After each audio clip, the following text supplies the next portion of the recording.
ফাগুনাপাড়ার অঙ্গনওয়াড়ি কেন্দ্রটি একসময় এলাকার শিশুদের প্রাক প্রাথমিক শিক্ষা এবং পুষ্টি পরিষেবার গুরুত্বপূর্ণ কেন্দ্র ছিল, কিন্তু বর্তমানে সেই কেন্দ্র কার্যত পরিত্যক্ত অবস্থায় পড়ে রয়েছে। শিশুদের কোলাহলের পরিবর্তে সেখানে এখন দেখা মিলছে শূকরের অবাধ বিচরণ। শুধু তাই নয়, স্থানীয়দের অভিযোগ অঙ্গনওয়াড়ি কেন্দ্রের ভেতরেই শূকর পালন করা হচ্ছে, যা অত্যন্ত উদ্বেগজনক এবং স্বাস্থ্যবিধির পরিপন্থী। স্থানীয় সূত্রে জানা যায়, কেন্দ্রের প্রাক্তন অঙ্গনওয়াড়ি কর্মী দুর্গা দেববর্মার মৃত্যুর পর নতুন কর্মী হিসেবে সূর্য রানী দেববর্মাকে নিয়োগ করা হয়, কিন্তু সেই নিয়োগকে কেন্দ্র করে তৈরি হওয়া বিবাদের জেরে দীর্ঘদিন ধরে কেন্দ্রটির পরিষেবা সম্পূর্ণভাবে বন্ধ রয়েছে।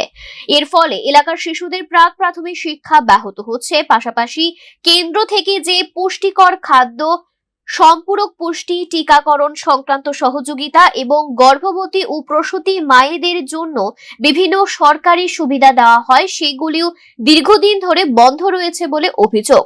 স্থানীয় বাসিন্দাদের দাবি, সংশ্লিষ্ট সিডিপিও দপ্তরের উদাসীনতা এবং গাফিলতির কারণে এই পরিস্থিতির সৃষ্টি হয়েছে।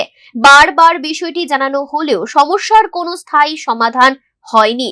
সংবাদ মাধ্যমের সামনে ক্ষোভ প্রকাশ করে এলাকাবাসী অবিলম্বে অঙ্গনওয়াড়ি কেন্দ্রটি পুনরায় চালু করা, শূকর সরিয়ে কেন্দ্রটি পরিষ্কার পরিচ্ছন্ন করা এবং শিশু ও গর্ভবতী মহিলাদের নিয়মিত পরিষেবা নিশ্চিত করার দাবি জানান। এখন বাজে 10টা নাগাদ। আর 6 মাস পর্যন্ত খোলা হয়েছে না অঙ্গনবাড়ি মাস্টার। ওই নেটা পেটা আর সিটিপি কোনখানে ঘুমাই রয়েছে এটা আমরা জানতেছে না। যে স্কুল খুলে দিতে হইব, কিন্তু স্কুল না খুললে আর তোমরা ঘরে নিয়ে যায় না যায় এটা আমরা জানা নাই। আমার আগে স্কুল আছে, স্কুল দিয়ে দিতে হইব এখানে সিটিপি। যে জায়গায় শিশুরা পড়াশোনা করতেছে, শিশুরা পড়তেছে এখানে এখন পর্যন্ত 6-7 মাস পড়া হয়েছে না।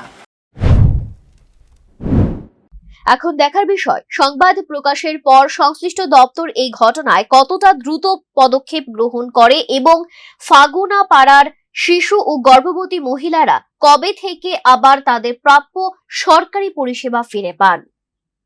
Bureau report, news now.